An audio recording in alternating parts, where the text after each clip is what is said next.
هو الذي جعل الشمس ضياء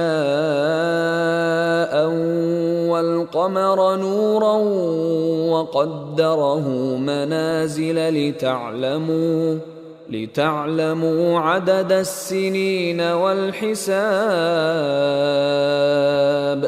ما خلق الله ذلك إلا بالحق يفصل الآيات لقوم يعلمون۔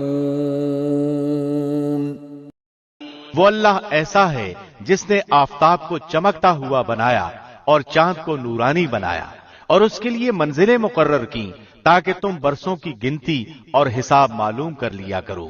اللہ نے یہ چیزیں بے فائدہ نہیں پیدا کی، وہ یہ دلائل ان کو صاف صاف بتلا رہا ہے جو دانش رکھتے ہیں۔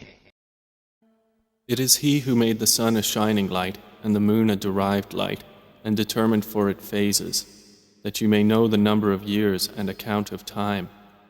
Allah has not created this except in truth. He details the signs for a people who know.